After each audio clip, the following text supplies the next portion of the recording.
கிறிஸ்துக்குள் பிரியமானவர்களே, அனைவருக்கும் ஆண்டவராகிய இயேசு கிறிஸ்து நாமத்தினாலே இந்த ஓய்வு நாளின் காலை வணக்கத்தை அன்போடு கூட தெரிவித்துக் கொள்கிறேன். கடவுளுடைய பெரிதான கிருபினாலே நாம் நிர்மூலமாகாமல் வாழ்ந்து கொண்டிருக்கிறோம். அநேக மக்கள் கர்த்தருக்குள் நித்திரை அடைந்திருக்கிறார்கள். ஆனாலும் நாம் விசேஷமானவர்கள் அல்ல. கடவுளுடைய கிருபை தொடர்ந்து நம்மை தாங்கி வழிநடத்தி வருகிறது. ஆகவே ஜீவனுள்ள நாளெல்லாம் அவருக்கேற்ற நல்ல உகந்த சாட்சிகளாக இந்த உலகத்தில் வாழ நம்மை ஒப்புக் கொடுப்போம். தற்போது உள்ள இந்த லாக்டவுன் கைட்லைன்ஸ் பிரகாரமாக நாம் அனைவரும் கூடி வந்து ஆராதித்து தொழுது கொள்ள முடியாத ஒரு சூழ்நிலை இருக்கிறது. ஆனாலும் கூட இந்த காணொலி மூலமாக நாம் கடவுளை ஆராதித்து தொழுது கொண்டு கடைசி வரை நம்முடைய கடைசி மூச்சு இருக்கின்ற வரைக்குமாய் அவருக்கு ஏற்ற சாட்சிகளாக வாழ கடவுள் கிருபை செய்வாராக. ஆண்டவரை நோக்கி நாம் வேண்டுதல் செய்வோம்.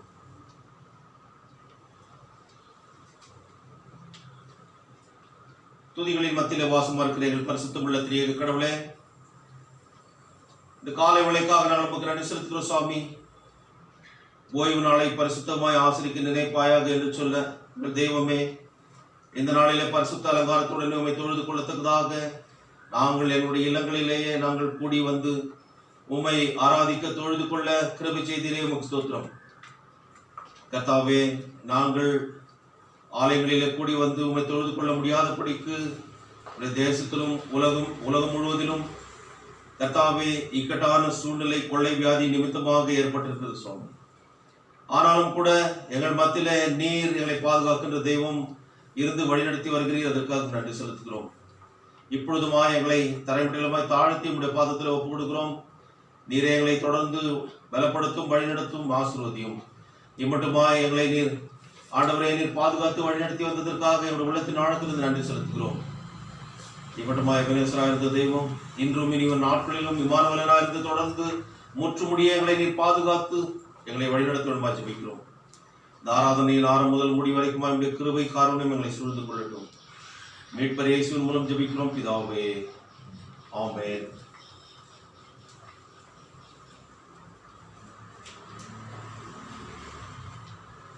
கர்த்தருடைய நாம மகிமைக்காக 25வது பாடலை நாம் பாடுவோம். தோத்திர பாத்திரனே தேவா தோத்திரம் துதியுமாக்கே. பாடல் எண் 25. தோத்திர பாத்திரனே தேவா தோத்திரம் துதியுமாக்கே. தோத்திர பாத்திரனே தேவா தோத்திரம் துதியுமாக்கே. நேக்கிரம் போல் முழு ராத்திரியும் காத்தி தோத்திரம் துதியுமாக்கே. நேத்திரம் போல் முழு ராத்திரியும் காத்தி தோத்திரம் துதியுமாக்கே. சத்துரு பயங்களின்றே நல்ல நீதிரை செய்ய எமை. சத்துரு பயங்களின்றே நல்ல நீதிரை செய்ய எமை. பத்திரமாய் சீராட்டியுறக்கிய சோற்றிலும் கோட்டையானாய். பத்திரமாய் சீராட்டியுறக்கிய சோற்றிலும் கோட்டையானாய். விடிந்திருளேகும் வரை கண்ணின் விழிகளை மூடாமல். விடிந்திருளேகும் வரை கண்ணின் விழிகளை மூடாமல். துடிக்குள் தாய் போல் படி மிசையமது துணையன காத்தவனே. துடிக்குள் தாய் போல் படி மிசையமது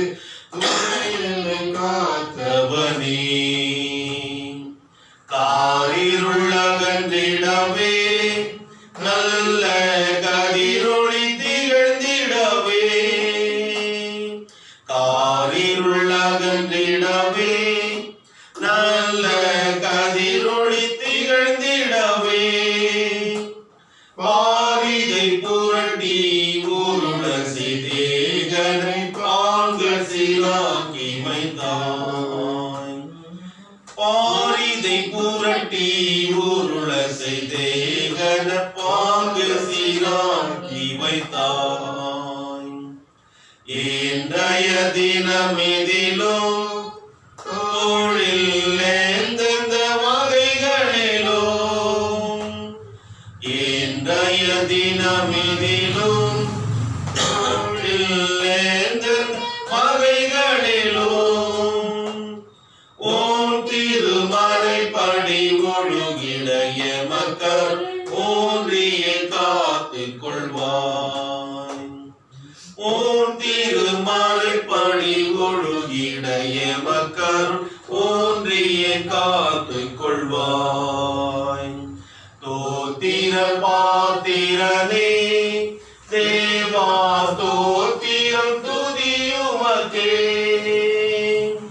நேத்திரம் போல் முழு ராத்திரியும் காத்தி தோத்திரம் துதியுமக்கே. நேத்திரம் போல் முழு ராத்திரியும் காத்தி தோத்திரம் துதியுமக்கே.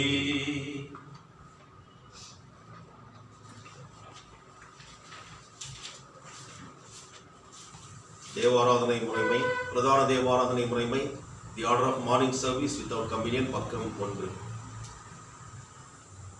நமது ஆரம்பம் பிதா குமாரன் பரிசுத்தாவின் நாமத்தில் உள்ளது.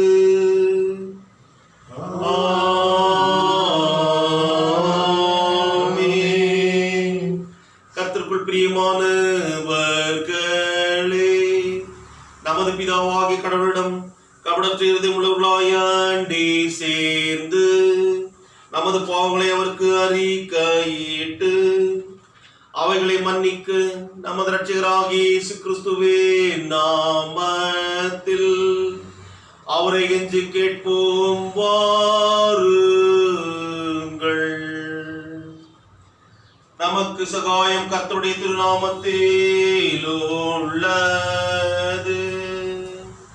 வானத்தையும் பூமியையும் உண்டாக்கினவர் அவரே. என் மீறுதல்களை கர்த்தருக்கு அறிக்கையிடுவேன் என்றேன். தேவரீர் என் பாவத்தின் தோஷத்தை மன்னித்தீர். சர்வவல்லவரான கடவுளே, எங்கள் சுத்திகரும் மீட்பருமானவரே, ஏழை பாவிகளாகிய நாங்கள் சுபாவத்தின்படி பாவமுள்ளவர்களும் தீட்டுள்ளவர்களுமாயிருக்கிறோம் என்றும் மனத்தினாலும் வாக்கினாலும் நடத்தினாலும் உமக்கு விரோதமாய் பாவம் செய்தோம் என்றும் அறிக்கையிடுகிறோம். ஆதலால் எங்கள் ஆண்டவராகிய இயேசு கிறிஸ்துவின் நிமித்தம் நீர் காட்டின கிருபையை தேடி உம்முடைய அளவற்ற இரக்கத்தில் அடைக்கலம் புக வருகிறோம். அளவிலாத எங்களை மனத்து கொடுத்த ஒரே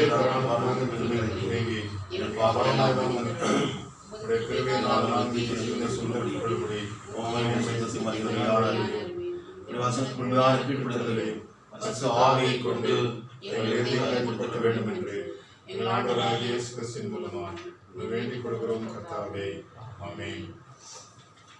சர்வ வல்லவரான பரமபிதாவாகிய கடவுள் நமக்கு இறங்கினார்.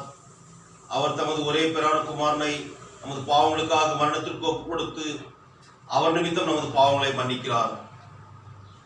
அவர் நாமத்தில் விசுவாசம் உள்ளவர்களுக்கு கடவுளின் பிள்ளைகளாகும்படி அதிகாரம் கொடுத்து அவர்களுக்கு தமது பரிசுத்த ஆவி தந்தருள்ளதாக வாக்குத்தத்தம் பண்ணினார். விசுவாசம் உடையவனாய் ஞானஸ்நானம் பெற்றவன் ரட்சிக்கப்படுவார். கர்த்தாவே, உங்கள் அனைவருக்கும் கிருபை செய்திருளும்.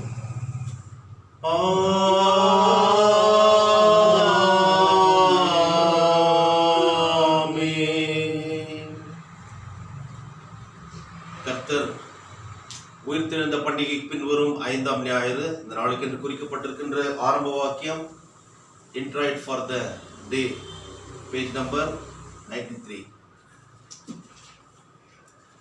நீங்கள் கம்பீர சத்தமிட்டு இதை அறிவித்து தெரியப்படுத்துங்கள். பூமியின் கடையாந்திரம் மட்டும் அதை பரவ செய்யுங்கள். அல்லேலூயா. தமது தாசனாகிய யாக்கோபை யெகோவா மீட்டுக் கொண்டார் என்று சொல்லுங்கள். அல்லேலூயா, அல்லேலூயா. பூமியின் குடிகளே, எல்லோரும் யெகோவாவை கம்பீரமாய் பாடுங்கள். அவர் திருநாமத்தின் மகத்துவத்தை துதித்து பாடுங்கள். மகிமை உண்டாகும்படி அவர் துதியை கொண்டாடுங்கள். பிதாவுக்கும் குமாரனுக்கும் பரிசுத்த ஆவிக்கும் மகிமையுண்டாவதாக. ஆதியிலும் இப்போதும் எப்போதுமான யுகயுகங்களாய்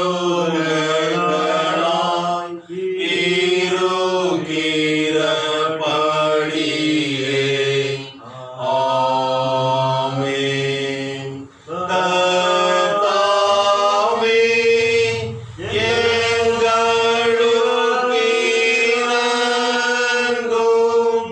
கிறிஸ்துவே, எங்களுக்கு இரங்கும். கர்த்தாவே, எங்களுக்கு இரங்கும். உன்னதத்தில் கடவுளுக்கு மகிமை.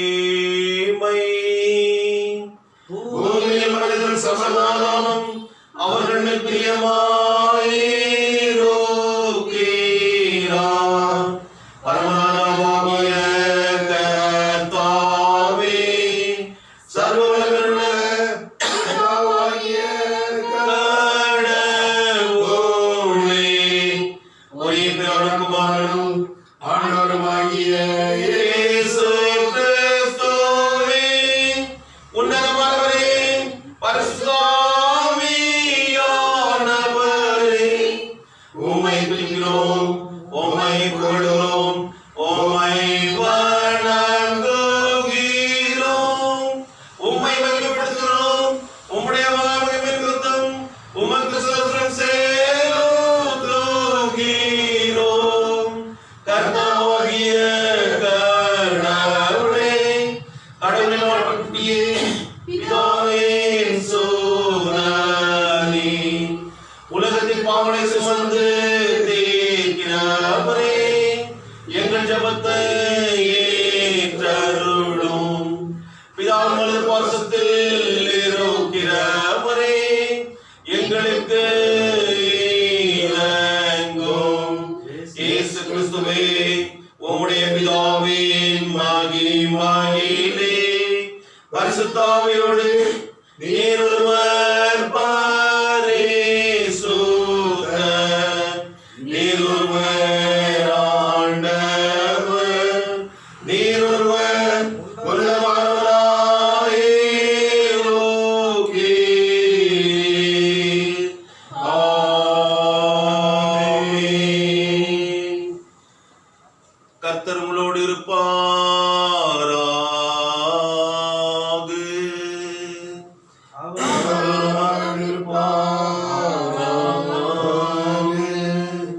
பிரார்த்தனை செய்வோமாக.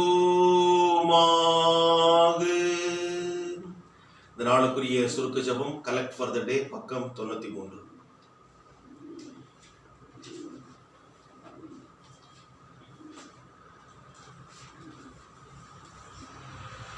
சகல நன்மைகளுக்கும் காரணராகிய கடவுளே, உமது அடியார்களாகிய நாங்கள் உமது பரிசுத்தமான ஏவுதலினால் நற்காரியங்களை செய்திக்கவும்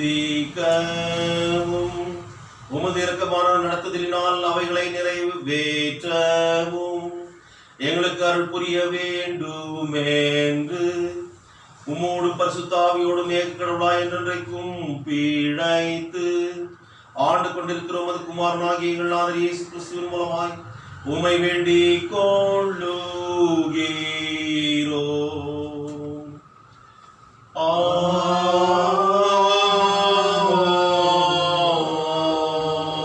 ஆமென்.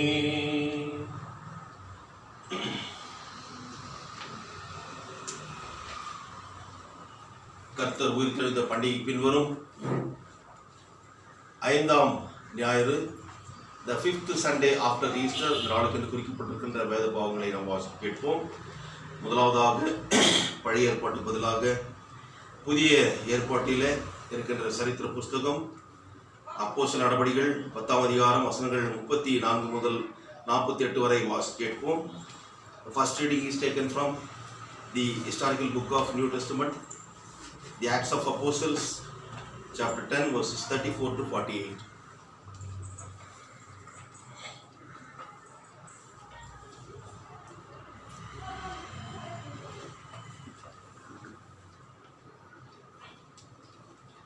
அப்பொழுது பேதுரு பேசத் தொடங்கி, தேவன் பட்சபாதமுள்ளவர் அல்ல என்றும், எந்த ஜனத்திலாயினும் அவருக்கு பயந்திருந்து நீதியை செய்கிறவன் எவனோ அவனே அவருக்கு உகந்தவன் என்றும் நிச்சயமாய் அறிந்திருக்கிறேன்.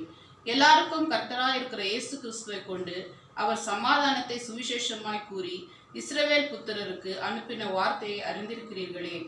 யோவான் ஞானஸ்நானத்தை குறித்து பிரசங்கித்த பின்பு கலிலேயா நாடு முதற்கொண்டு யூதேயா தேசமெங்கும் நடந்த சங்கதி இதுவே. நசரேயனாகிய இயேசுவை தேவன் பரிசுத்த ஆவியினாலும் வல்லமையினாலும் அபிஷேகம் பண்ணினார். தேவன் அவருடனே கூட இருந்தபடியினாலே அவர் நன்மை செய்கிறவராயும் பிசாசின் வல்லமையில் அகப்பட்ட யாவரையும் குணமாக்குகிறவராயும் சுற்றித்திருந்தார். யூதருடைய தேசத்திலும் எருசலேமிலும் அவர் செய்தவர்கள் எல்லாவற்றிற்கும் நாங்கள் சாட்சிகளாய் இருக்கிறோம். அவரை மரத்திலே தூக்கி கொலை செய்தார்கள். 3ஆம் நாளிலே தேவன் அவரை எழுப்பி பிரதியட்சமாய் காணும்படி செய்தார். ஆயினும் எல்லா ஜனங்களுக்கும் பிரதியட்சமாகும்படி செய்யாமல் அவர் மரித்தோரிலிருந்து எழுந்த பின்பு அவரோடே புசித்து குடித்தவர்களும் தேவனால் முன்பு நியமிக்கப்பட்ட சாட்சிகளுமாகிய எங்களுக்கே பிரதியட்சமாகும்படி செய்தார். அன்றியும் அவரே உயிரோடு இருக்கிறவர்களுக்கும் மரித்தோர்களுக்கும் தேவனால் ஏற்படுத்தப்பட்ட நியாயாதிபதி என்று ஜனங்களுக்கு பிரசங்கிக்கவும் சாட்சியாக ஒப்புவிக்கவும் அவர் எங்களுக்கு கட்டளையிட்டார். அவரை விசுவாசிக்கிறவன் எவனோ அவன் அவருடைய நாமத்தினாலே பாவ மன்னிப்பை பெறுவான் என்று தீர்க்கதரிசிகள் எல்லாரும் அவரை குறித்தே சாட்சி கொடுக்கிறார்கள் என்றான்.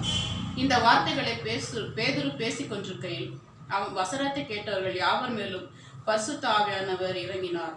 அவர்கள் பல பாஷைகளை பேசுகிறதையும் தேவன் புழுகிறதையும் பேதுருவோடே கூட வந்திருந்த விருத்த சேதனமுள்ள விசுவாசிகள் கேட்கும்போது பரிசுத்த ஆவியின் வரும் புறஞ்சாதிகள் மேலும் பொழிந்தருளப்பட்டதை குறித்து பிரமித்தார்கள். அப்பொழுது பேதுரு, நம்மை போல பரிசுத்த ஆவி பெற்ற இவர்களும் ஞானஸ்நானம் பெறாதபடிக்கு எவனாகிலும் தண்ணீரை விலக்கலாமா என்று சொல்லி கர்த்தருடைய நாமத்தினாலே அவர்களுக்கு ஞானஸ்நானம் கொடுக்கும்படி கட்டளையிட்டான். அப்பொழுது சில நாள் அங்கே தங்கும்படி அவனை வேண்டிக் கொண்டார்கள். இன்றைக்காக வாசிக்க வேண்டிய பழைய வேத பதிலாக அப்போஸ்தலர் நடபடிகள் வாசித்து முடிந்தாச்சு. இன்றைக்காக குறிக்கப்பட்டிருக்கின்ற நிருப வாக்கியம் அது யோவான் எழுதின முதலாவது நிருபம் 5ஆம் அதிகாரம் வசனங்கள் 1 முதல் 8 வரை வாசித்து கேட்போம். Today's epistle reading is taken from the epistle of the first letter of St. John, chapter 5, verses 1 to 8. 1 John, chapter 5, verses 1 to 8. Everyone who believes that Jesus is the Christ is born of God, and everyone who loves the Father loves his child as well. This is how we know that we love the children of God, by loving God and carrying out his commands. This is love for God, to obey his commands. And these commands are not burdensome, for everyone born of God overcomes the world. This is the victory that has overcome the world, even our faith. Who is it that overcomes the world? Only he who believes that Jesus is the Son of God. This is This is the one who came by water and blood, Jesus Christ. He did not come by water only, but by water and blood. And it is the Spirit who testifies, because the Spirit is the truth. For there are three that testify: the Spirit, the water, and the blood, and the three are lacking. Here ends the history. Alleluia.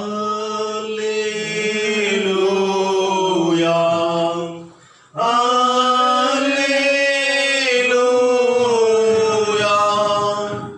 Alleluia.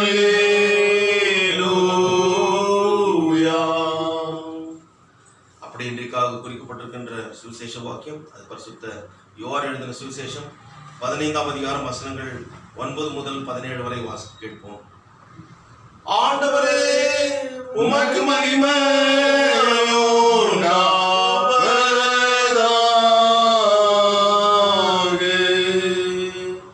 The Gospel according to St. John, chapter 15, verses 9 to 17. பிதா என்னில் அன்பாயிருக்கிறது போல நானும் உங்களில் அன்பாயிருக்கிறேன். என்னுடைய அன்பிலே நிலைத்திருங்கள். நான் என் பிதாவின் கற்பனைகளை கைக்கொண்டு அவருடைய அன்பிலே நிலைத்திருக்கிறது போல நீங்களும் என் கற்பனைகளை கைக்கொண்டிருந்தால் என்னுடைய அன்பிலே நிலைத்திருப்பீர்கள். என்னுடைய சந்தோஷம் உங்களில் நிலைத்திருக்கும்படிக்கும் உங்கள் சந்தோஷம் நிறைவாய் இருக்கும்படிக்கும் இவைகளை உங்களுக்கு சொன்னேன். நான் உங்களில் அன்பாயிருக்கிறது போல நீங்களும் ஒருவரில் ஒருவர் அன்பாயிருக்க வேண்டும் என்பதே என்னுடைய கற்பனையாக இருக்கிறது. ஒருவன் தன் சிநேகிதருக்காக தன் ஜீவனை கொடுக்கிற அன்பிலும் அதிகமான அன்பு ஒருவரிடத்திலும் இல்லை. நான் உங்களுக்கு கற்பிக்கிற யாவையும் நீங்கள் செய்வீர்களானால் என் சிநேகிதராயிருப்பீர்கள். இனி நான் உங்களை ஊழியக்காரர் என்று சொல்லுகிறதில்லை. ஊழியக்காரன் தன் எஜமான் செய்கிறதை அறிய மாட்டான். நான் உங்களை சிநேகிதர் என்றேன். ஏனெனில் என் பிதாவினிடத்தில் நான் கேள்விப்பட்ட எல்லாவற்றையும் உங்களுக்கு அறிவித்தேன். நீங்கள் என்னை தெரிந்து கொள்ளவில்லை, நான் உங்களை தெரிந்து கொண்டேன். நீங்கள் நாமத்தினாலே பிதாவை கேட்டுக்கொள்வது எதுவோ அதை அவர் உங்களுக்கு கொடுக்கத்தக்கதாக நீங்கள் போய் கனி கொடுக்கும்படிக்கும் உங்கள் கனி நிலைத்திருக்கும்படிக்கும் நான் உங்களை ஏற்படுத்தினேன். நீங்கள் ஒருவரில் ஒருவர் அன்பாய் இருக்க வேண்டும் என்றே இவைகளை உங்களுக்கு கற்பித்தேன். இன்றைக்காக வாசிக்க வேண்டிய சுவிசேஷ வாக்கியம் வாசித்து முடிந்தது.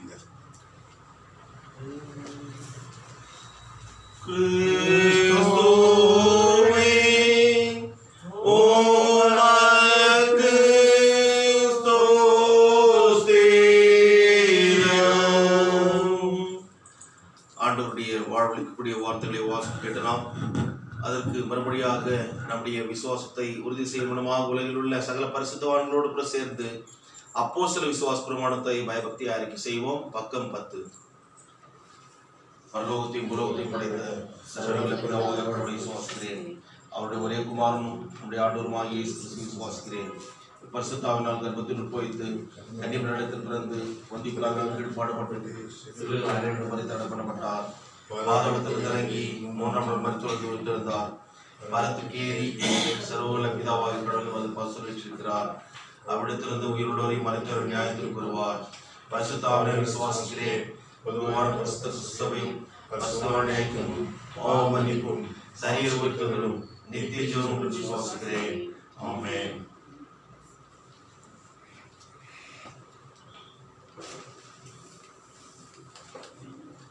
தொடர்ந்து ஆண்டவருடைய நாம மகிமைக்காக 392வது ஞான பாடலை நாம் பாடுவோம். பாவ சஞ்சலத்தை நீக்க பிராண சிநேகிதர் உண்டே. பாடல் எண் 392, சாங் நம்பர் 392. பாவ சஞ்சலத்தை நீக்க பிராண சிநேகிதருண்டே. பாவ பாரம் தீர்ந்து போக மீட்பர் பாதம் தஞ்சமே. சால துக்க துன்பத்தாலே நேச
கிறிஸ்துவுக்குள் பிரியமானவர்களே, நம்முடைய பிதாவாகிய கடவுளிடமிருந்தும் ஆண்டவராகிய இயேசு கிறிஸ்துவிடமிருந்தும் உங்கள் அனைவருக்கும் கிருபையும் சமாதானம் உண்டாவதாக. ஆமென். கர்த்தர் உயிர்த்தெழுந்த பண்டிகை பின்வரும் 5ஆம் ஞாயிறாகிய இந்த நாளிலே கர்த்தருடைய வார்த்தையை தியானித்து தெரிந்து கொள்ளப்பட்ட வேத பகுதி புதிய ஏற்பாட்டில் இருக்கின்ற சரித்திர புஸ்தகமாகிய அப்போஸ்தலர் நடபடிகள் 10ஆம் அதிகாரம் வசனங்கள் 34 முதல் 48 வரை நாம் ஏற்கனவே கேட்டிருக்கிறோம். இந்த பகுதியிலிருந்து நாம் கடவுளுடைய வார்த்தையை நாம் தியானிப்போம். ஆண்டவரை நோக்கி நாம் வேண்டுதல் செய்வோம். என் கண்மலையும் என் மீட்பெருமாகிய கர்த்தாவே, என்னுடைய வாயின் வார்த்தைகளும் என்னுடைய இருதயத்தின் தியானமும் உம்முடைய சமூகத்திலே எப்பொழுதும் பிரீதியாக இருந்து அது எங்களுக்கு ஆசீர்வாதமானதாக விளங்கும். உமக்கேற்ற சாட்சிகளாக இந்த உலகத்தில் நாங்கள் கடைசி மூச்சு வரைக்குமாய் நாங்கள் உம்மை உயர்த்தி எங்களை தாழ்த்தி இந்த உலகத்தில் உமக்கேற்ற சாட்சிகளாக வாழ கிருபை செய்திருக்கிறோம். எங்களை நீர் பலப்படுத்தும். நாங்கள் பலவினர்கள். உங்களுடைய கிருபைகளை தாங்கிக் கொள்ளட்டும். எல்லா துதிகான மகிமை உமக்கே எடுக்கிறோம். மீட்பர் இயேசுவின் மூலம் ஜெபிக்கிறோம். ஆமென். கிறிஸ்துக்குள் பிரியமானவர்களே, அப்போஸ்தலர் நடபடிகள் 10ஆம் அதிகாரம் 34 48 வரை உள்ள இந்த பகுதிக்கு ஒரு தலைப்பு, Abide in God's love, bear witness and become a friend of God. கடவுளுடைய அன்பிலே நிலைத்திருந்து அவருக்கு ஏற்ற சாட்சியாக இந்த உலகத்தில் வாழ்ந்து, அப்படி வாழ்கின்ற போது கடவுள் நமக்கு கொடுக்கின்ற ஒரு பரிசு என்ன என்றால், அது அவருடைய சீஷன் என்ற அல்ல, அவருடைய பிள்ளைகள் என்ற அல்ல, அவருடைய நண்பன் என்ற ஒரு பெரிய உயர்வை கடவுள் நமக்கு கொடுக்கிறார். கிறிஸ்துக்குள் பிரியமானவர்களே, கடவுள் எல்லாரையும் நேசிக்கிற தெய்வம். அவர் பட்சபாதம் இல்லாத தெய்வம் என்று சொல்லி இந்த நாளின் பிரசங்க பகுதியின் ஆரம்ப வசனத்திலேயே நாம் பார்க்கிறோம். அப்பொழுது பேதுரு பேசத் தொடங்கி 34ஆம் வசனம், அப்போஸ்தலர் 10:34. அப்பொழுது பேதுரு பேசத் தொடங்கி, தேவன் பட்சபாதம் உள்ளவர் அல்ல என்றும் எந்த ஜனத்தினாகிலும் அவருக்கு பயந்திருந்து நீதி செய்கிறவன் எவனோ அவன் அவருக்கு உகந்தவன் என்றும் நிச்சயமாய் அறிந்திருக்கிறேன் என்று சொல்லி புறஜாதியார் மக்கள் மத்தியிலே அவர் பேசுகிறார். புறஜாதியார் மத்தியிலே பேச வேண்டும் என்பது கடவுளுடைய திட்டம். ஆனால் காலாகாலமாக வேதத்தின் அடிப்படையில் பார்க்கின்ற போது புறஜாதியார் மத்தியிலே சுவிசேஷம் அறிவித்து அவர்கள் மத்தியிலே பிரசித்தி பெற்றவன் பவுல் அப்போஸ்தலன். Apostle Paul was generally considered to be an apostle for the Gentile. He was the apostle for the Gentile mission என்று சொல்லி நம்ம எல்லாருக்கும் தெரியும். ஆனால் பவுல் அப்போஸ்தலன் புறஜாதியார் மத்தியிலே சுவிசேஷத்தை அறிவிப்பதற்கு முன்பதாக கடவுள் புறஜாதியார் மத்தியிலே சுவிசேஷம் அறிவிக்க பயன்படுத்தின பாத்திரம் பேதுரு, அதற்கு முன்பதாக பிலிப்பு. இப்படி அவருடைய எண்ணத்தை திட்டத்தை நிறைவேற்ற அவர் ஒவ்வொரு காலகட்டத்திலும் ஒவ்வொருவரை பயன்படுத்துவதை நாம் பார்க்கிறோம். இங்கே பேதுரு அப்போஸ்தலன் கொர்நேலியுவை சந்தித்த பிறகு, அவன் ஒரு கிரேக்கன், அவனை சந்தித்த பிறகு கடவுள் மூலமாக ஒரு மாற்றம் ஏற்பட்டு அவர்கள் எல்லாரும் அந்த புறஜாதி மக்கள் கடவுளை தேடி அவர்கள் வந்திருக்கின்ற நேரத்தில், கூடி வந்திருக்கின்ற நேரத்தில் அவர்கள் மத்தியிலே பேதுரு இப்பொழுது தைரியமாக பேசுகிறார். ஏனென்றால் கடவுள் அவருக்கு உணர்த்தி, எல்லாரையும் ஏற்றுக்கொள்ள வேண்டியது நம்முடைய பொறுப்பு, என்னுடைய சித்தம் அது. ஆகவே நீ யூதர்கள் என்றும் கிரேக்கர்கள் என்றும் மற்றவர்கள் என்றும் பிரிக்க அல்ல, எல்லாருக்கும் சுவிசேஷம் சொல்லி அவர்களை சீஷர்களாக சேர்த்து பரலோக மந்தையில் சேர்க்க வேண்டும். அதைத்தான் உங்களுக்கு, அதை சொல்லத்தான் உங்களை நான் ஏற்படுத்தினேன் என்று அவர் தன்னுடைய அந்த ஃபைனல் மேண்டேட்டில், கிரேட் கமிஷன், கடவுள் கொடுத்த அந்த இறுதி கட்டளையிலே அவர் சொல்லுகிறார், உலகமெங்கும் நீங்கள் உலகமெங்கும் புறப்பட்டு போய் சகல ஜாதிகளையும் சீஷராக்கி, சகல ஜாதிகள் என்று சொல்கின்ற போது go to all the nations, எல்லா நாடுகளுக்கும் எல்லா இன மக்களுக்கும் சென்று சுவிசேஷத்தை அறிவித்து அவர் கட்டளையிட்ட யாவையும் அவர்களுக்கு உபதேசமாய் அறிவியுங்கள், ஞானஸ்நானம் கொடுத்து அவர்களை மறுமலர்ச்சி அடைய செய்யுங்கள். இதோ உலகத்தின் முடிவு பரியந்தும் கடைசி நாட்களிலும், கடைசி நாட்கள் வரைக்குமாய் நான் உங்களோடு கூட இருக்கிறேன் என்று சொல்றேன். கடைசி வரைக்குமாய் அவருடைய சுவிசேஷம் செய்கின்ற மக்களுக்கு அவர்கள் மத்தியிலே மாத்திரம் கடவுள் இருப்பார் என்று அந்த வசனத்தின் மூலமாக நாம் அறிந்து கொள்கிறோம். ஏனென்றால் அவருக்காக புறப்பட்டு செல்கின்ற போது, அவருக்காக தியாகம் செய்கின்ற போது, அவருக்காக தன்னுடைய எல்லா ஆசாபாசங்களையும் ஒதுக்கி வைத்துவிட்டு அவருடைய நாம மகிமைக்கென்றே வாழ செல்கின்ற போது, அவரை முன்வைத்து தங்களை பின்படுத்தி அவரை உயர்த்தி தங்களை தாழ்த்தி ஊழியத்தை செய்கின்ற மக்களோடு எப்பொழுதும் நான் இருப்பேன் என்று சொல்லி மத்திய 28:20 அந்த கடைசி வசனத்தில் அவர் சொல்லுகிறார். ஆம் கிறிஸ்துக்குள் பிரியமானவர்களே, கடந்த வாரத்தில் கூட நாம் பார்த்தோம், பிலிப்பு சுவிசேஷகனாகிய பிலிப்புவை கடவுள் பயன்படுத்தி அங்கே ஒரு பெரிய, அதாவது புறஜாதியார் மத்தியிலே ஒரு மாற்றத்தை ஒரு சுவிசேஷத்தின் மூலமாக கொண்டு வருவதை நாம் பார்க்கிறோம். முதலாவதாக அவன் சமாரியாவிலே ஒரு பெரிய ஒரு அசைவை கொண்டு வருகிறான். கடந்த வாரத்தில் நாம் அதை பார்த்தோம். அப்போஸ்தலர் நடபடிகள் 8 பார்க்கிறோம். 8:5 பார்க்கின்ற போது, அப்பொழுது பிலிப்பு என்பவன் சமாரியாவில் உள்ள ஒரு பட்டணத்திற்கு போய் அங்குள்ளவர்களுக்கு கிறிஸ்துவை குறித்து பிரசங்கித்தான். இவர்கள் யார் என்று பார்க்கின்ற போது, யூதர்களோடு சம்பந்தம் கலவாதவர்கள்.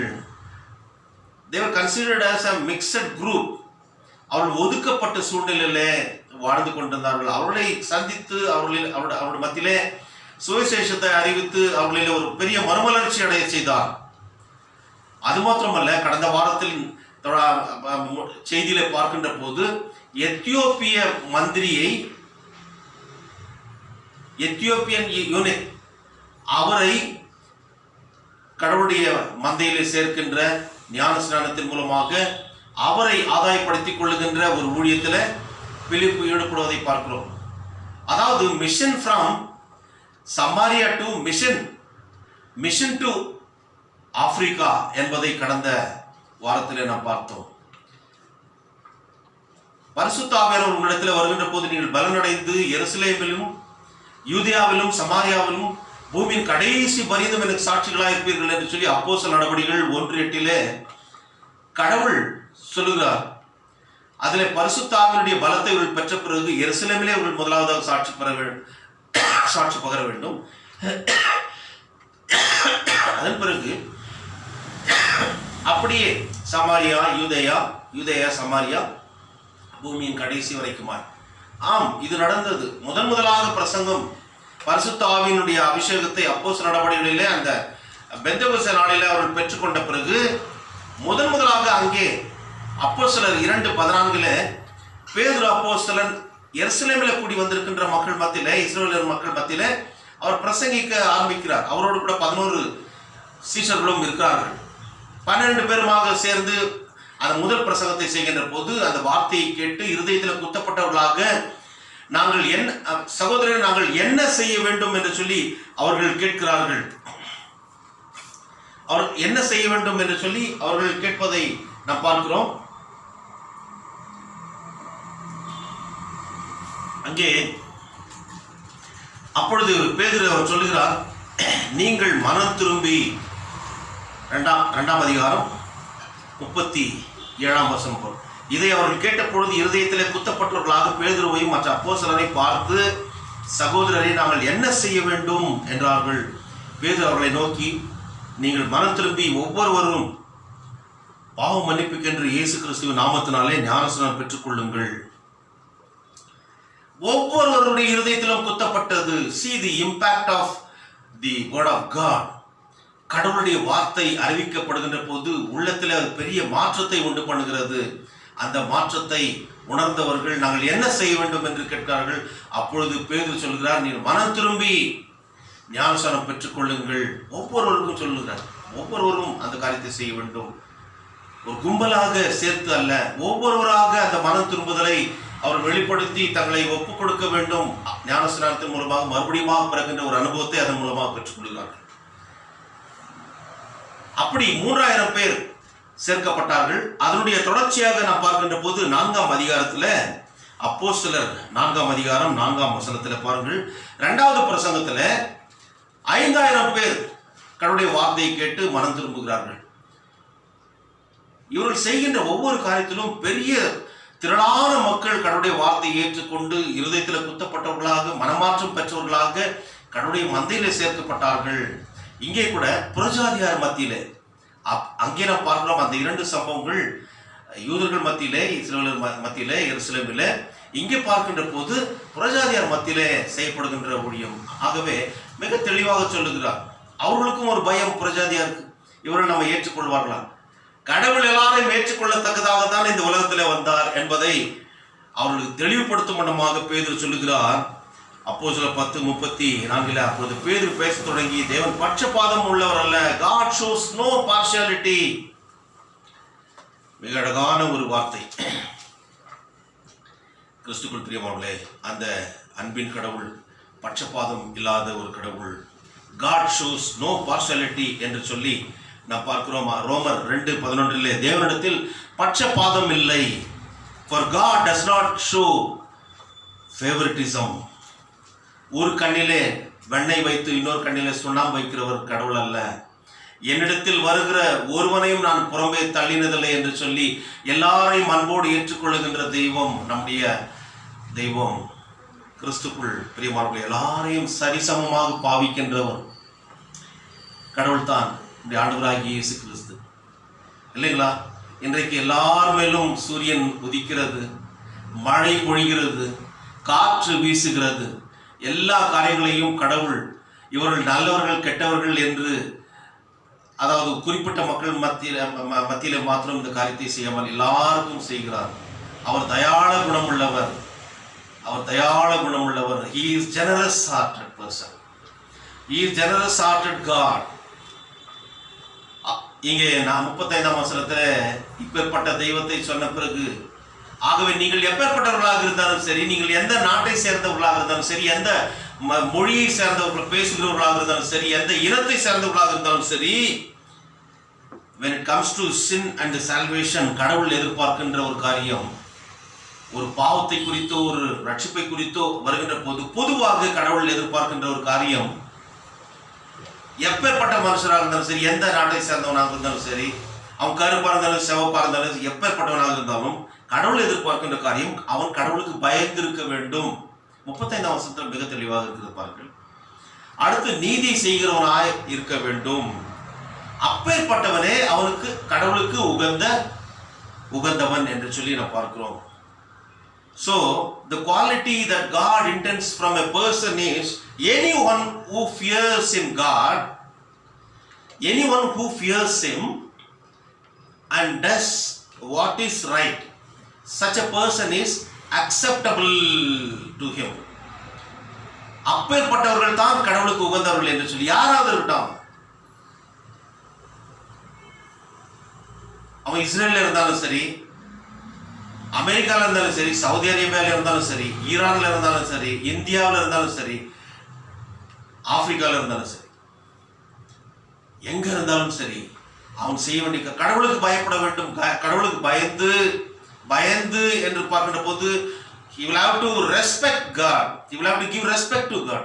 என்னை படைத்த தெய்வம் என்பதை அவன் அறிந்து அவருக்கு முன்பாக வர வேண்டும். அடுத்து கடவுள் எதிர்பார்க்கின்ற நீதி நியாயத்தை செய்கின்ற போது அவன் கடவுளுக்கு உகந்தவன். அப்பொழுதுதான் அந்த ஒரு மனமாற்றம் அவனிலே ஏற்படும். நான் தான் பெரியவன் என்று சொல்கின்ற போது அவனுக்கு கடவுள் தேவையில்லை. ஆம், கிறிஸ்துக்குள் பிரியமானவர்களே, அவர்கள் யூதராக இருந்தாலும் சரி, யூதரை அடுத்து மற்றவர்கள் எல்லாரும் புறஜாதியார் என்று சொல்லி அவர்கள் கணித்து வைத்திருந்தார்கள். கிரேக்கர் என்றால் புறஜாதியார் என்று சொல்லி, ஜூஸ் அண்ட் ஜென்டைல்ஸ் என்ற ஒரு வார்த்தை, ஒரு நடைமுறை அந்த காலத்தில் இருந்தது. ஆனால் எல்லாரையும் நேசிக்கத்தக்கதாகத்தான் ஆண்டவராகிய இயேசு கிறிஸ்து இந்த உலகத்திலே வந்தார். கிறிஸ்துவுக்குள் பிரியமானவர்களே, அப்போஸ்தலர் 17:26 நாம் பார்க்கின்ற போது அங்கே ஒரு வசனத்தை மிக தெளிவாக நாம் பார்க்க முடிகிறது. அதாவது all human being have the same creator. எல்லா மனுஷரையும் கடவுள் படைத்தார். எல்லா மனுஷரையும் படைத்தார் என்பதற்கு இன்னொரு இந்த வசனத்தின் மூலமாக சொல்லப்படுகின்ற ஒரு காரியம், எல்லாருக்கும் ரத்தம் ஓடுகிறது. என்ன ரத்தம்? சிகப்பு ரத்தம். மனுஷ ஜாதி பாருங்க, அப்போஸ்தலர் 17:26 மனுஷ ஜாதியான சகல ஜனங்களையும் அவர் ஒரே ரத்தத்தினாலே தோன்ற பண்ணி, அந்த ரத்தம் பாருங்க, ஒரே ரத்தத்தினால் தோன்ற பண்ணி பூமியின் மீதெங்கும் குடியிருக்க செய்து முன் தீர்மானிக்கப்பட்ட காலங்களையும் அவர்கள் குடியிருப்பின் எல்லைகளையும் குறித்திருக்கிறார். நாம இந்தியாவில் குடியிருக்கிறோம், சிலர் அமெரிக்காவில் குடியிருப்பாங்க, சிலர் ஆஸ்திரேலியாவில் குடியிருப்பாங்க, சிலர் ஈராக்கில் குடியிருப்பாங்க, சிலர் குவைத்தில் குடியிருப்பாங்க, சிலர் ஸ்ரீலங்காவில் குடியிருப்பாங்க, சிலர் பாகிஸ்தானில் குடியிருப்பாங்க, எல்லா இடங்களிலும் சைனாவில் குடியிருப்பார்கள். நீ எங்கேயாவது குடியிருக்க கடவுள் அனுமதித்திருக்கிறார் என்பதை இந்த வசனத்தில் பார்க்கிறோம். அது மாத்திரமல்ல, எல்லாரையும் ஒரே ரத்தத்தினாலே அவர் தோன்ற பண்ணினார். பூமியின் மீதெங்கும் குடியிருக்க செய்து, பூமியில எல்லா இடத்துலயும் மனுஷர் வாழத்தக்கதாக அவர் வைத்து ஒவ்வொரு இடத்துல கால நேரங்களை அவர் நிர்ணயம் பண்ணிக்கிறார் இல்லைங்களா? இன்னைக்கு இங்க பகல் நேரம், அமெரிக்காவில் பார்த்தா இரவு நேரமா இருக்கும். கால நேரத்தை அவர் நிர்ணயம் பண்ணி எவ்வளவு அழகா அப்படி வச்சிருக்காரு இல்லைங்களா? சோ நம்மை படைத்த தெய்வம் எல்லாரையும் ஒரே ரத்தத்தினால தோன்ற பண்ணினார். அந்த ஒரே ரத்தத்தினால் தோன்ற பண்ணின தெய்வத்திற்கு, அதாவது இப்பேற்பட்ட மக்களுக்கு அந்த ஒரே தெய்வம் தான் தேவை இல்லைங்களா? So all human beings have the same creator and all these people requires the same savior. அதே ரட்சகர் வேண்டும் இல்லையா? அவரே தான் ரட்சிக்க முடியும். படைத்த தெய்வமே இவ்வளவெல்லாம் அழகா அவர் டிசைன் பண்ணி நம்மளை வைத்திருக்கின்ற போது, நம்மை வழிநடத்துகின்ற போது, அப்பேற்பட்டவர் தானே நம்முடைய எல்லா சாபங்களிலிருந்தும் பாவங்களிலிருந்தும் மீட்டெடுக்க முடியும். அதைத்தான் இங்கே அவர் சொல்லுகிறார். நீ எப்பேற்பட்டவனாக இருந்தாலும் சரி. ஏனென்றால் பேதுரு சொல்லுகின்ற போது, எந்த ஜனத்தினாயினும் அவருக்கு பயந்திருந்து நீதியை செய்கிறவன் அவனோ அவன் அவருக்கு உகந்தவன் என்றும் நிச்சயமாய் அறிந்திருக்கிறேன். கிறிஸ்துக்குள் பிரியமானவர்களே, நம் கடவுள் ஒருவருக்கும் தூரமானவர் அல்ல. அப்போஸ்தலர் நடவடிக்கைகள் 17:27 பிற்பகுதியில் நாம் பார்க்கின்ற போது அவர் எல்லாரையும் ஏற்றுக்கொள்ளுகின்ற தெய்வமா இருக்கிறார். உபாகமம் 10:17-18 பார்க்கின்ற போது, உங்கள் தேவனாகிய கர்த்தர் தேவாதி தேவனும் கர்த்தாதி கர்த்தரும் மகத்துவமும் வல்லமையும் பயங்கரமான தெய்வமாய் இருக்கிறார் என்பதை நாம் பார்க்கிறோம். பயங்கரமான தேவனுமாய் இருக்கிறார். அவர் பட்சபாதம் பண்ணுகிறவரும் அல்ல. இங்கே மறுபடியும் பார்க்கிறோம் பழைய ஏற்பாட்டில், அவர் பட்சபாதம் பண்ணுகிறவரும் அல்ல, அவர் பரிதானம் வாங்குகிறவரும் அல்ல. பரிதானம் என்று சொல்றப்போ லஞ்சம். இப்போ ஒருத்தனுக்கு நல்லது செய்யணும்னா இன்னொருத்தனுக்கு தீமை செய்யணுன்றது இன்னைக்கு, அதாவது அரசியலிலே பார்க்கின்ற போது அப்படிதான் செய்கிறார்கள். எல்லா காரியத்தையும் செய்யறான் அப்படின்னு சொல்லுவாங்க, ஆனா எதுவுமே செய்ய மாட்டான். ஓட்டு போட்ட ஜனம் கடைசி வரைக்கும் ஏமாந்து போறது தான் மிச்சம். இந்த காரியத்தை நாம் அனுபவித்துக் கொண்டிருக்கோம். ஆனால் கடவுள் அப்படி அல்ல. அவர் பட்சபாதம் பார்க்கிறவரும் அல்ல, பரிதானம் வாங்குகிறவரும் அல்ல. அவர் எப்பேற்பட்டவர் என்றால், ஏழை எளிய மக்கள், நம்முடைய தேசத்தில் கூட ஏழை எளிய மக்கள் தான் கைவிடப்பட்ட சூழ்நிலையில இருக்கிறார்கள். அவருடைய உரிமைகள் பறிக்கப்படுகிறது, அவருடைய தேவைகள், அவருடைய கோரிக்கைகள் நிறைவேற்றப்பட முடியாத படிக்கு இருக்கிறது. பெரிய பணக்காரன், பிக் கார்பரேட் ஹவுசஸ் வளர்ந்து கொண்டு போய்கொண்டிருக்கிறார்கள். நிலைமையை சொல்லுகிறேன். ஆனால் கடவுள் என்ன செய்கிறார்? இங்கே அடுத்த வசனம் பாருங்க, 18ஆம் வசனம். அவர் திக்கற்ற பிள்ளைகளுக்கும் விதவைகளுக்கும் நியாயம் செய்கிறவரும் அந்நியன் மேல் அன்பு வைத்து அவனுக்கு அன்ன வஸ்திரம் கொடுக்கிறவருமா இருக்கிறார். So he gives a special protection to the widows, aliens and the orphans. கைவிடப்பட்டவர்கள், சஞ்சலப்படுகிறவர்கள், துக்கப்படுகிறவர்கள், துயரப்படுகிறவர்கள். கிறிஸ்துக்குள் பிரியமானவர்களே, அப்பேற்பட்டவர்கள் மேல் சிறந்த ஒரு கரிசனை கொண்டவர் நம்முடைய தெய்வம்.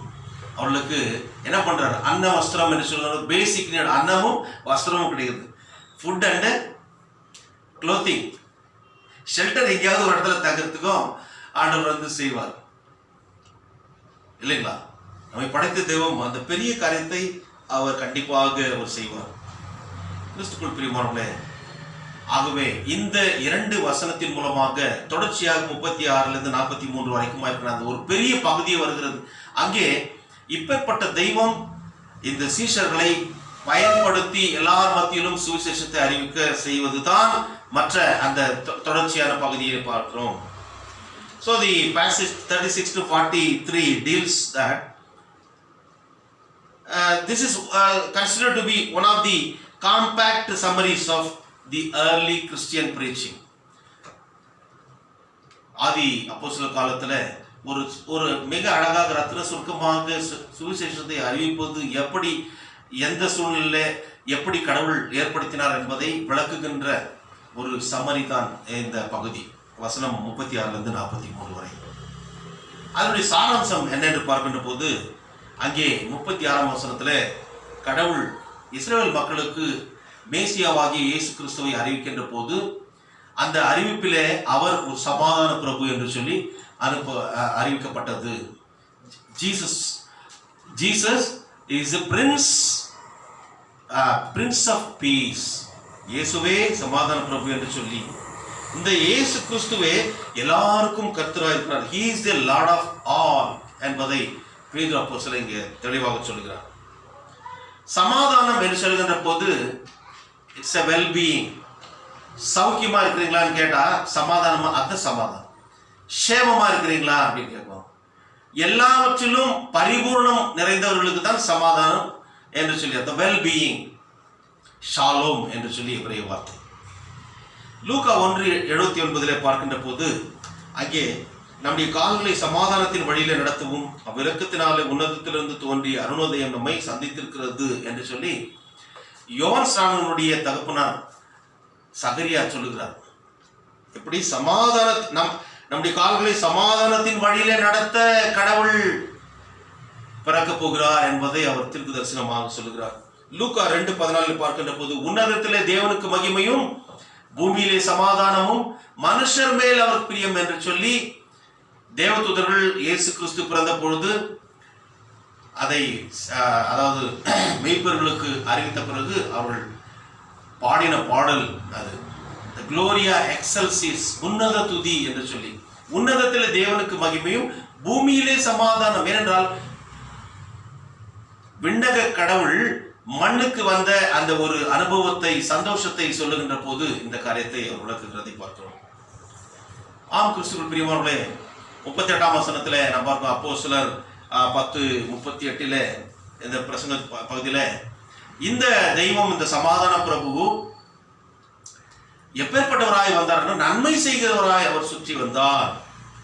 நன்மை செய்கிறவர், எல்லாருக்கும் நன்மை செய்கிறவராய் வந்தார். ஒரு குறிப்பிட்டவர்களுக்கு மாத்திரமல்ல, எல்லாருக்கும் அவர் போனார்.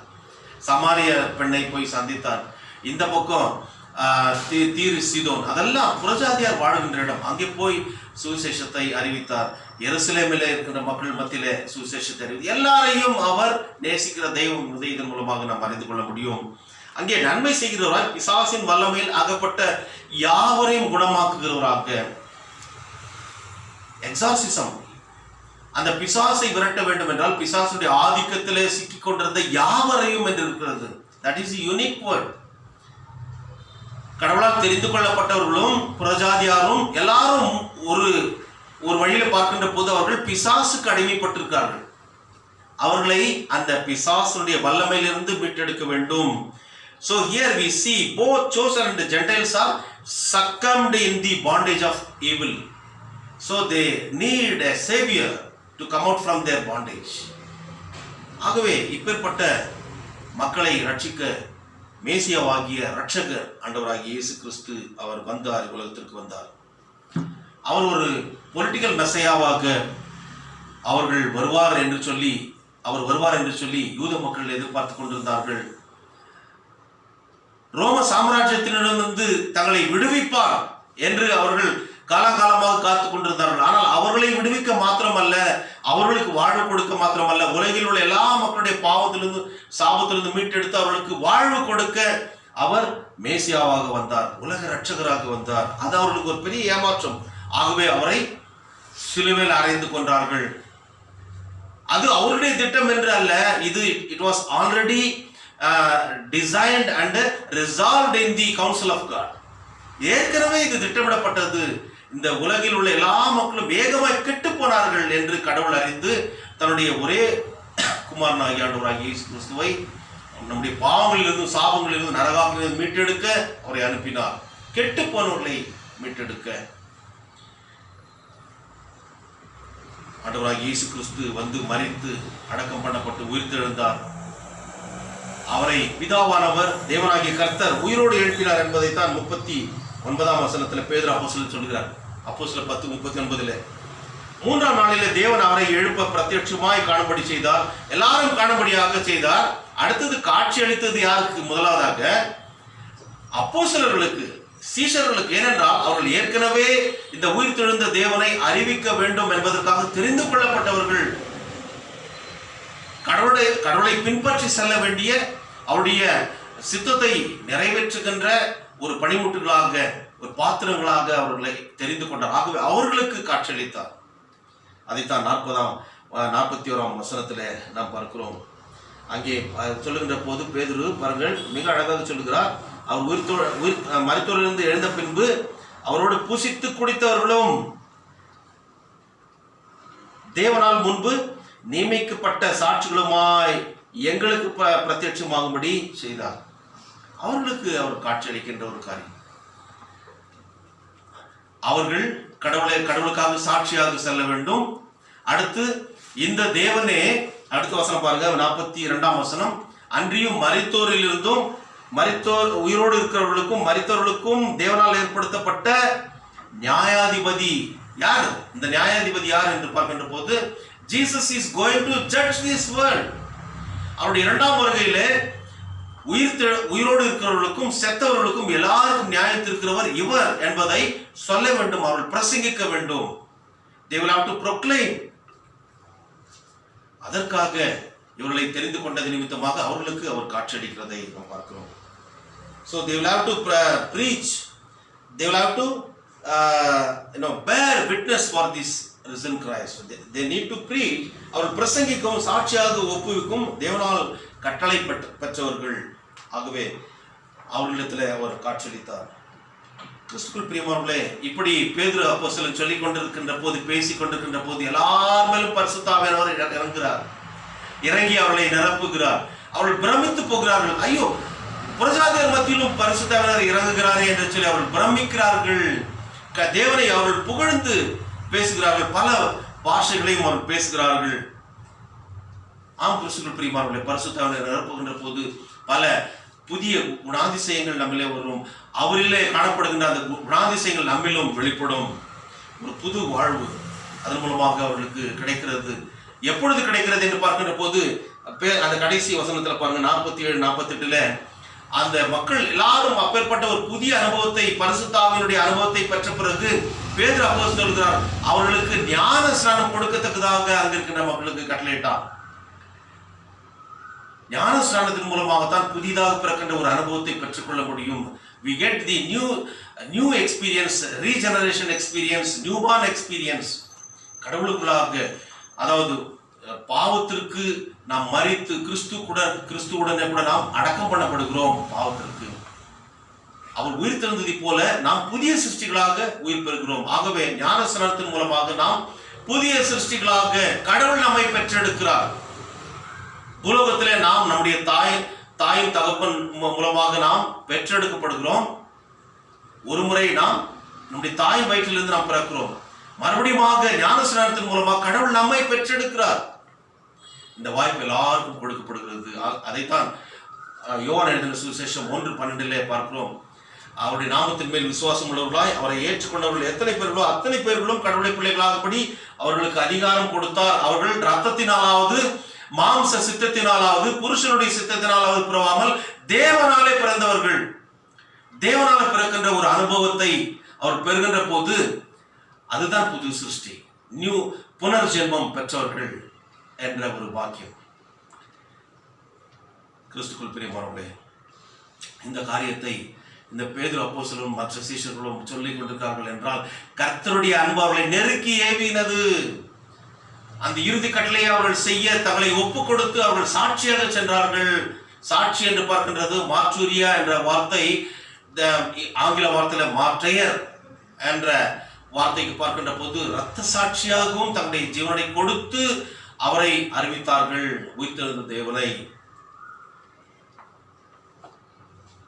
கிறிஸ்துவனுடைய அன்பு அவர்களை நெருக்கியவனை நிமித்தமாக இந்த காரியத்தை அவர்கள் செய்தார்கள். 2 கொரிந்தியர் 5:14 பார்க்கிறோம், கிறிஸ்துவின் அன்பு எங்களை நெருக்கி ஏவுகிறது.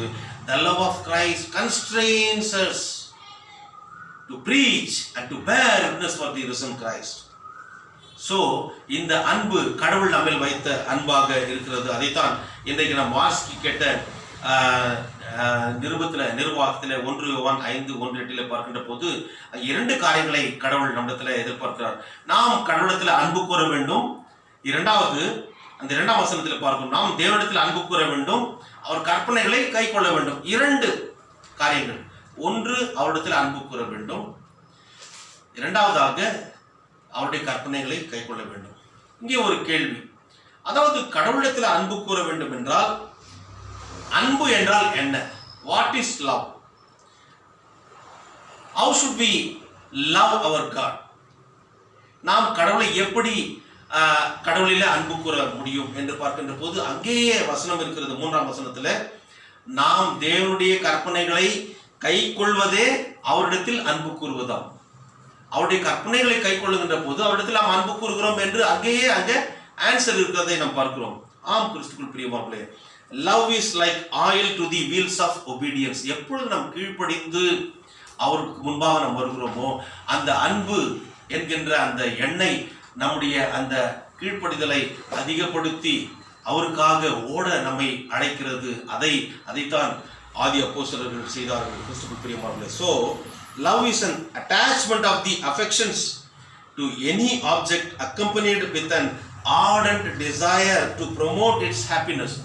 மிக சந்தோஷமாக கடவுளுடைய சுவிசேஷத்தை அறிவித்தார்கள் என்றால் கடவுளுடைய அன்பு அவர்களை நெருக்கி ஏவினது. அவர்கள் அந்த அன்பினாலே கவரப்பட்டவர்களாக, அந்த அன்பினாலே அதாவது பாதுகாக்கப்பட்டவர்களாக, அந்த அன்பினாலே சந்தோஷத்தோடு அவர்கள் அறிவித்தார்கள், தைரியத்தோடு வல்லமையாய் அறிவித்தார்கள். கிறிஸ்துவுக்குள் பிரியமானவர்களே, இன்றைக்கு நாம் வாசிக்கிற சுவிசேஷ வாக்கியத்தில் கூட நாம் பார்க்கணும்.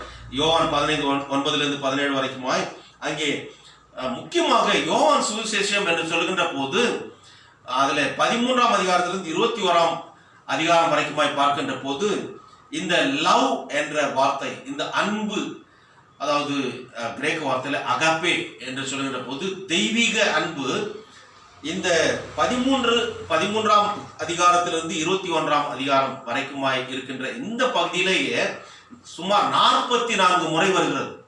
அப்பொழுது அன்பு எவ்வளவு முக்கியமானது என்பதை நாம் சற்று உணர்ந்து கொள்ள முடியும். இந்த அன்பினாலேயே கடவுள் நம்ம எல்லாரையும் தேடி இந்த உலகத்தில் வந்தார். யோவான் 3:16 பார்க்கும், தேவன் தம்முடைய ஒரே பிரான குமாரனாகிய ஆண்டவராகிய இயேசு கிறிஸ்துவை விசுவாசிக்கிறவன் எவனோ அவன் கெட்டு போகாமல் நித்திய ஜீவனை அடையும்படிக்கு அவரை தந்தருளி இவ்வளவாய் உலகத்தில் அன்பு கூர்ந்தார். அன்பு கூர்ந்தார் எப்படி என்றால், தன்னுடைய குமாரனை இந்த உலகத்திற்கு கொடுத்து உன்னையும் என்னையும் மீட்டுக் கொண்டது நிமித்தமாக அவர் அன்பு கூர்ந்தார். அதனை he demonstrated his love by giving his only begotten son to die for us. கிறிஸ்துவுக்குள் பிரியமானவர்களே, ஆகவே இந்த அன்பிலே நாம் நிலைத்திருக்க கடவுள் நம்மை அழைக்கிறார். அதைத்தான் 9ஆம் வசனத்தில் பார்க்கணும். 10ஆம் வசனத்தில் அந்த கட்டளைக்கு, அவருடைய கட்டளைக்கு கீழ்ப்படிந்து அதன் மூலமாக பெறுகின்ற அன்பிலே நிலைத்திருக்க கடவுள் விரும்புகிறார். அவருடைய கட்டளையை பெற்றவர்கள், மற்றவர்கள் கட்டளையை பெற்றுக் கொள்ளுகிறவர்கள், அதற்கு கீழ்ப்படுகிறவர்கள், அந்த அன்பினாலே கவரப்பட்டவர்கள் மற்றவர்களையும் நேசிக்க முடியும். அதைத்தான் 12ஆம் வசனத்தில் கூட நாம் பார்க்கிறோம். யோவான் 15:12 அங்கே அவருடைய யோவான் 15:12 வருகின்ற போது அங்கே சொல்லுகின்ற காரியம் என்ன?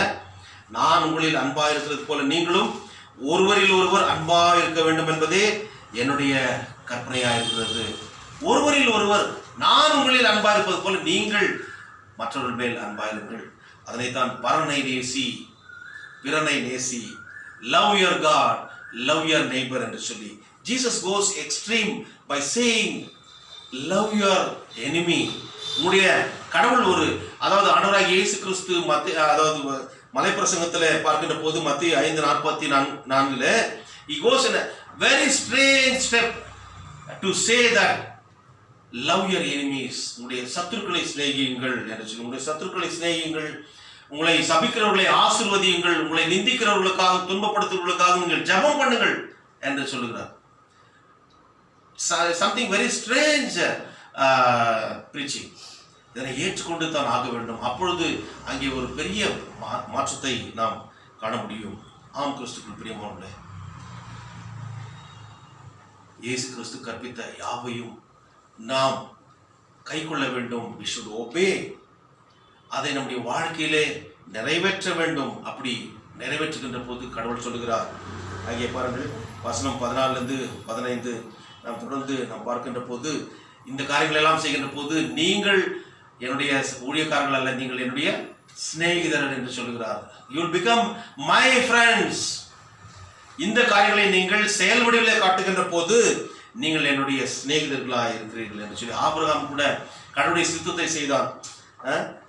அதை நாம் பார்க்கிறோம். யாக்கோபு 2:23 பார்க்கின்ற போது கடவுளுடைய சிநேகிதன் என்று பெயர் பெற்றான். அந்த விசுவாசத்தின் நிமித்தமாக கடவுள் சொன்ன அந்த காரியத்தை எல்லாம் அவன் செய்த நிமித்தமாக கடவுளுடைய சிநேகிதன் என்று, அந்த சிநேகிதன் என்ற பட்டத்தை நாம் பெற வேண்டும் என்றால் அவர் சொன்ன அந்த கட்டளை கீழ்ப்படைந்து அவர் மேல் அன்பு செலுத்தி மற்றவர்கள் மேல் அன்பு செலுத்தி நாம் வாழ்கின்ற போது இந்த காரியத்தை நாம் செய்ய முடியும். இயேசு கிறிஸ்து நம்முடைய பிராண சிநேகிதர். அதைத்தான் நாம் பாடினோம். பாவ சஞ்சலத்தை நீக்க பிராண சிநேகிதர் உண்டே.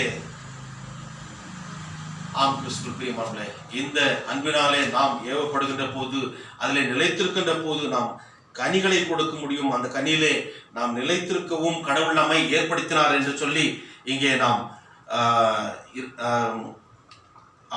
யோவான் 15:10 நாம் பார்க்கிறோம். அவர் நம்மை, நீங்கள் என்னை தெரிந்து கொள்ள நான் உங்களை தெரிந்து கொண்டேன். எதற்காக? நாம் கனி கொடுக்க வேண்டும் என்பதற்காக. இந்த குணாதிசயம் அவர் மேல் அன்பு செலுத்துகின்ற போது, அவருடைய கட்டளை கை கொள்ளுகின்ற போது இந்த காரியங்கள் எல்லாம் நம்மை மற்றவர்களை நேசிக்கத்தக்கதாக வழி நடத்துகிறது. அன்பு என்பது மிக முக்கியமானது. அந்த சகோதர அன்பு என்பது மிக முக்கியமானது. நம்முடைய உலகில் உள்ள எல்லா மக்களையும் நாம் சகோதர சகோதரிகளாக பாவித்து அன்பு செலுத்துகின்ற போது அங்கே ஒரு விரோதம், குரோதம் என்பது ஏற்படுவது கிடையாது. சண்டை சச்சரவு என்பது ஏற்படுவது கிடையாது. கடவுளைப் போல ஒரு சமாதானமான ஒரு நிலைமை, சமாதான பிரபு அதை எதிர்பார்க்கிறார். ஆகவே கிறிஸ்துவுக்குள் பிரியமானவர்களே, love is the root and the obedience is the fruit. கீழ்ப்படிதல் என்பது கனி கொடுக்கின்றதா இருக்கிறது. அந்த கீழ்ப்படிதல் என்பது இந்த அன்பு என்கின்ற அந்த வேரிலே வேரூன்றி வருகின்ற போது நாம் அதிக கனியை கொடுக்க முடியும். அதைத்தான் கடவுள் நம்மிடத்தில் எதிர்பார்க்கிறார். அந்த காரியத்தை இந்த உலகத்தில் நாம் செய்து அவருக்கேற்ற சாட்சிகளாக இந்த உலகத்தில் வாழ கடவுள் தாமே அனுக்கிரகம் செய்து நம்மை வழிநடத்துவாராக. ஆமென். எல்லா புத்திக்கும் மேலான தெய்வீக சமாதானம் நம்முடைய இருதயங்களையும் சிந்தனைகளையும் கிறிஸ்து இயேசுக்குள்ளாக நம்மை பலப்படுத்தி காப்பாராக. ஆமென். ஸ்தோத்திர கீதத்தை பாடுவோம். கடவுளே சுத்த இருதயத்தை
ஆண்டவரை நோக்கி நாம் வேண்டுதல் செய்வோம்.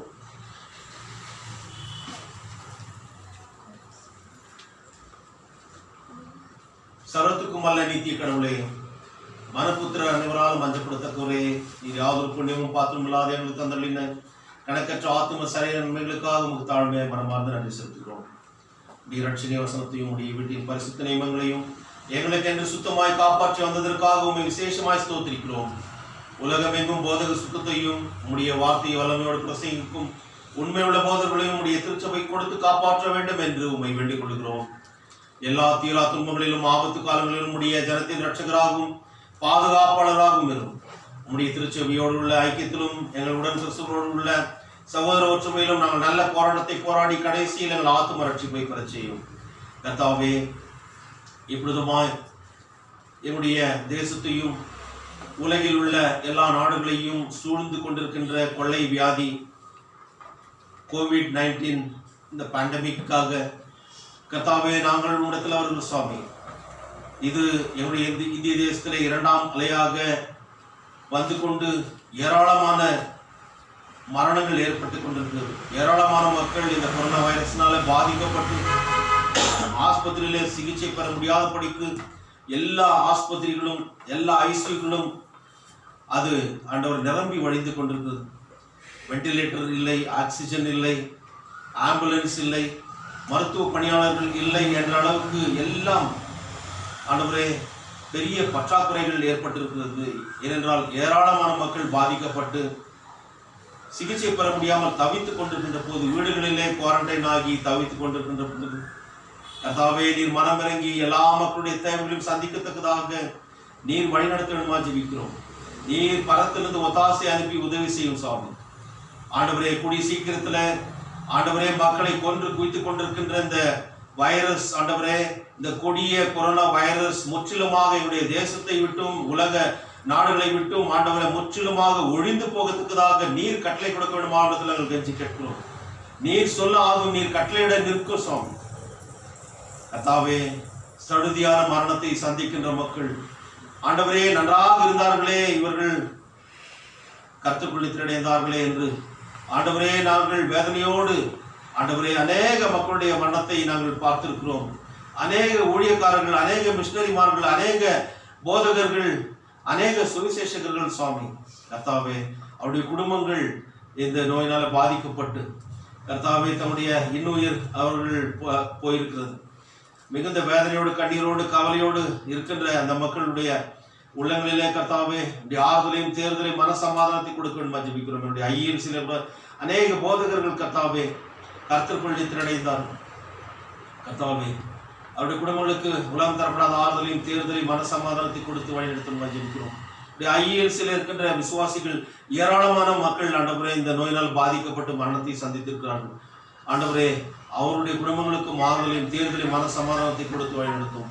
ஆண்டவரே சுவாமி, ஐஎன்சி மாத்திரமல்ல, CSI, catholic, methodist, orthodox churches, Syrian orthodox churches, pentecostal churches என்று எல்லா திருச்சபைகளிலும் கர்த்தாவே எல்லா டெனாமினேஷன்களில் இருக்கின்ற ஊழியக்காரர்கள் பெரிய அளவில் பாதிக்கப்பட்டிருக்கிறார்கள். கர்த்தாவே, நீரே சுவாமி இதற்கு ஒரு ஆண்டவரே பரிகாரத்தை உம்மால் மாத்திரமே கொடுக்க முடியும். இந்த வைரஸ் முற்றிலுமாக நீக்கப்பட வேண்டும் என்றால் எங்க அப்பா நீர் ஆண்டவரை மனமிறங்கி நாங்கள் இந்த உலகத்துல வாழத்தக்கதாக தொடர்ந்து ஜீவிக்கத்தக்கதாக கிருபை பாராட்ட வேண்டுமா ஜெபிக்கிறோம். ஆண்டவரே சுவாமி, கூடிய சீக்கிரத்துல ஆண்டவரே இந்த வைரஸ் முற்றிலுமாக என்னுடைய தேசத்தையும் ஆண்டவரே உலகத்தையும் விட்டு ஆண்டவரே அது ஒழித்து கட்டப்படத்தக்கதாக நீர் கிருபை செய்து சுவாமி.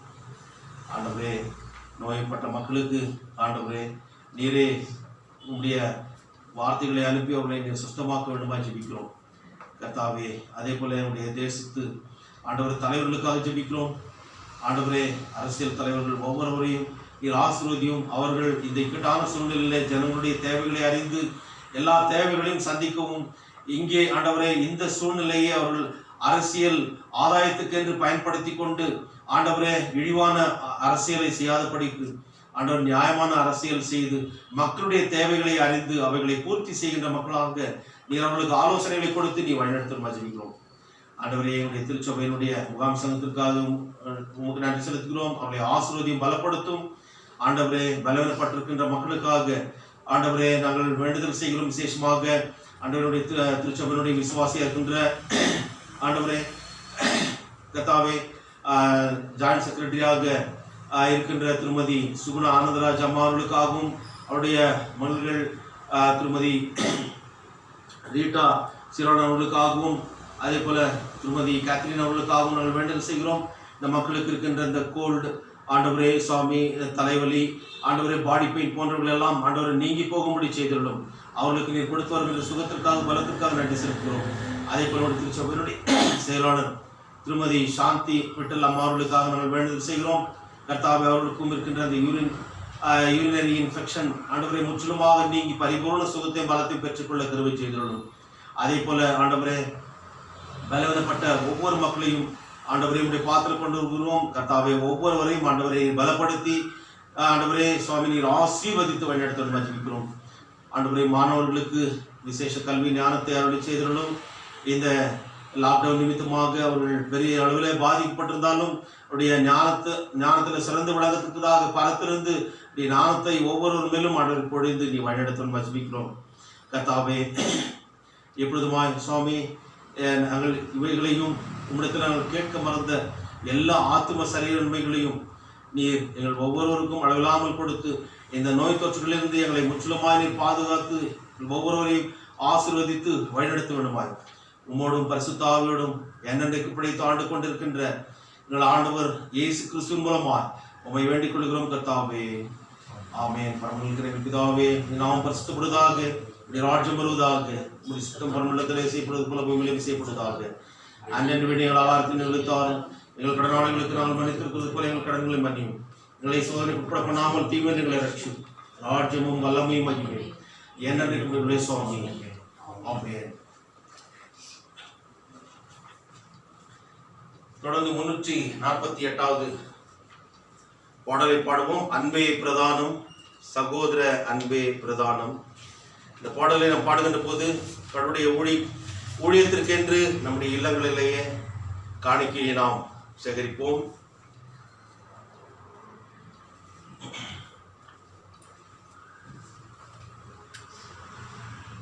அன்பே பிரதானம், சகோதர அன்பே பிரதானம். அன்பே பிரதானம், சகோதர அன்பே பிரதானம். பண்புரு ஞானம் பரம நம்பிக்கை, பண்புரு ஞானம் பரம நம்பிக்கை, இன்ப விசுவாசம் இவைகளில் எல்லாம் அன்பே பிரதானம், சகோதர அன்பே பிரதானம். 4, 7, 8.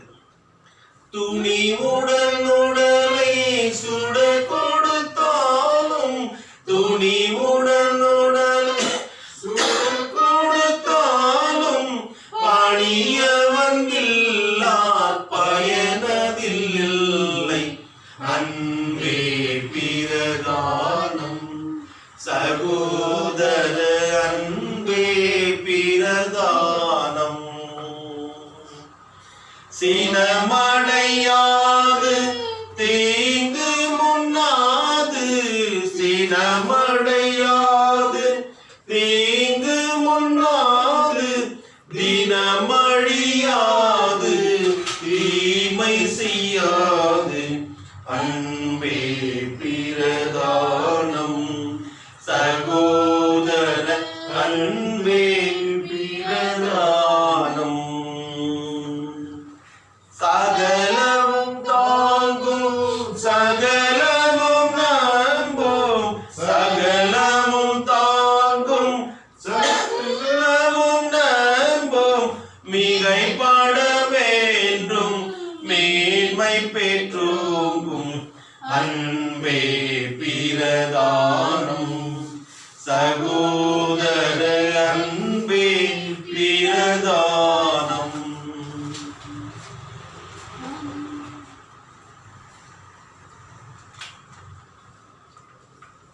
ஆண்டவரை நோக்கி நாம் வேண்டுதல் செய்வோம். சர்வத்துக்கும் வல்ல கடவுளே, உம்முடைய சன்னிதானத்தில் நாங்கள் ஏறெடுத்திருக்கின்ற எங்களுடைய இல்லங்களிலே சேகரித்திருக்கின்ற என்னுடைய காணிக்கைகளை உங்களுடைய பாத்திலே கொடுக்கும் கர்த்தாவே. இது உம்முடைய நாம மகிமைக்கின்ற உடைய ராஜ்ய பரவதற்கென்ற உடைய ஊழியத்திற்கென்று பிரயோஜனப்படும்படி கிருபை செய்துள்ளோம். இந்த காணிக்கையோடு எங்களையே ஜீவ பலிகளாக உடைய பாத்திரம் ஒப்புடுகிறோம். எங்களை உள்ளவனமாகவே எங்களை ஒப்புடுகின்ற போது நீர் ஏற்றுக்கொள்ளும். எங்கள் ஒவ்வொருவரையும் நீர் ஆசீர்வதியும். உடைய தெய்வீக சந்தோஷத்தினாலும் சமாதானத்தினாலும் நிம்மதியினால் நிரப்பி எங்களை பாதுகாத்து வழிநடத்தி மதிப்பிக்கிறோம். சர்வத்திற்கும் வல்ல கடவுளே, நாங்கள் உறுதியான விசுவாசத்தில் உமக்கு ஊழியம் செய்யவும் உடைய நாமத்தை அறிக்கையிடுவதில் முடிவறிந்து நிலைத்திருக்கவும் உடைய வார்த்தை கட்டப்பட்டிராமல் அதன் தன்மைக்கேற்றபடி தாராளமாய் கிறிஸ்துவனுடைய பரிசுத்த ஜனத்தின் மகிழ்ச்சிக்கும் வளர்ச்சிக்கும் பிரசங்கிப்படும்படி அந்த பரிசுத்த ஆவியானவரையும் பரத்திலிருந்து வருகின்ற உடைய ஞானத்தையும் உடைய திருச்சபைக்கு தந்திட வேண்டும் என்று ஆண்டவர் இயேசு கிறிஸ்துவின் மூலமாய் உம்மை வேண்டிக் கொள்கிறோம் கர்த்தாவே. ஆமென். கர்த்தருடைய ஆசீர்வாதத்தை நாம் பெற்றுக்கொள்வோம்.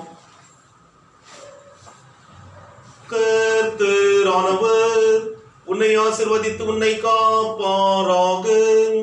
கர்த்தரானவர் தமது திருமுகத்தை உன்மேல் பிரகாசிக்க பண்ணி உன்மேல் கிருபையாயிருப்பாராக.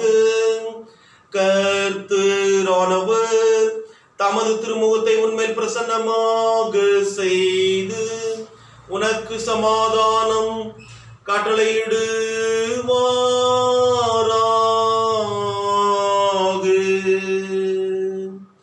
ஆமென்.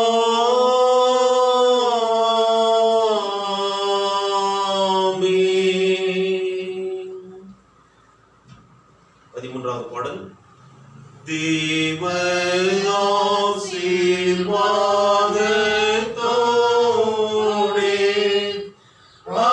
அடியாரை அனுப்பும் வார்த்தையேனும்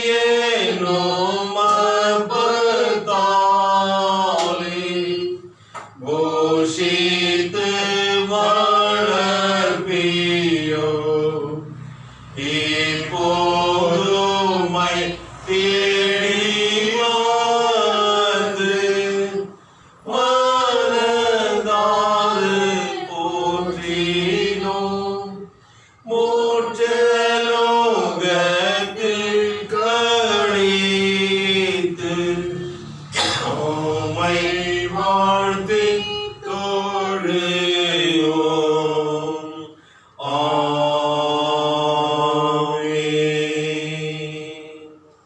என் ஆத்துமாவே கர்த்தரை ஸ்தோத்திரி.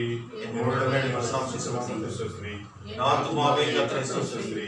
கர்த்தர் செய்த சகல உபகாரங்களையும் மறவாதே. ஆமென்.